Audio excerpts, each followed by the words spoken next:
You begin to see why Newsom only takes friendly interviews from his biggest cheerleaders and why his entire platform is doomed to collapse. Earlier, we spoke to Kimberly Guilfoyle, who, as you know, knows Gavin Newsom better than almost anyone. Kim, good to have you back on the show. You know, Gavin Newsom is going to have a real hard time running on real issues as he tries to be the president of the United States, obviously. So it seems he has to manufacture, you know, these LGBTQ issues, book banning, talk about all these cultural issues instead of, you know, real kitchen table stuff. How do you think that's going to play for him? It's not going to work well for him at all because California is a total disaster and it stands in stark juxtaposition to the rest of the country and red states who are thriving like we are here in Florida. He has this obsession thinking that he's going to make California great again and make the whole country like California. That is not going to happen. And he doesn't have any platform to run on because he doesn't have any economic success, any business, any job, manufacturing, infrastructure. People are fleeing California.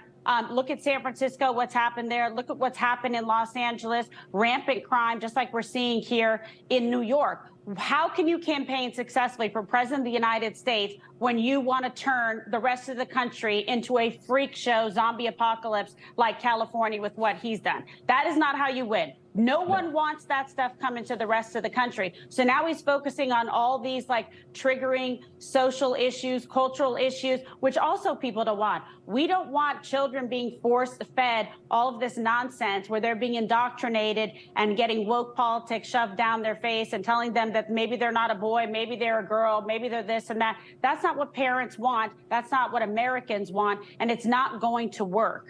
No, it's not going to work. Biden spends most of his time talking about Trump and MAGA Republicans. Newsom, on the campaign trail now, seems to be attacking Ron DeSantis constantly. And I'm wondering if you think that the Democrat Party is trying to wait and see who Republicans pick. And if it's Trump, they might stick with Biden. And if it's DeSantis, they might have to go to somebody like Newsom. It almost feels like there's two different things happening at the same time.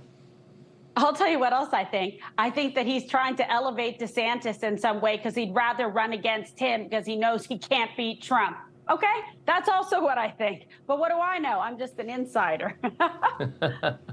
Well, speaking of former President Trump, he was deposed today in New York.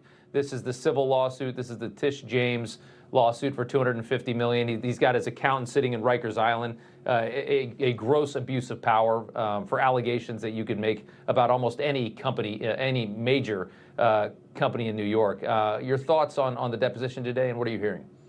Yeah, what we've heard so far is that the president feels it's going really well, and so far it's been very positive. But again, this is just nothing other than a witch hunt, just like the politicized, weaponized Manhattan DA's office. We're seeing the same thing with Letitia James. And keep in mind, both of these individuals campaigned and ran on bias, that they were going to do whatever it takes to go after President Trump and bring him down. And this is not supposition, speculation. There's hard, fast evidence to show this is what they campaigned on, their sole focus. And we want to make sure that the country knows the truth. And President Trump is a total fighter. They cannot break him. No matter one sham indictment or one sham deposition after the next, he's going to meet the challenge each and every time. And really, that strength and fortitude and character is really what made him to have the backbone to be such a strong and fantastic president. It takes so much fire. Kim, good to see you. Thank you so much. You as well.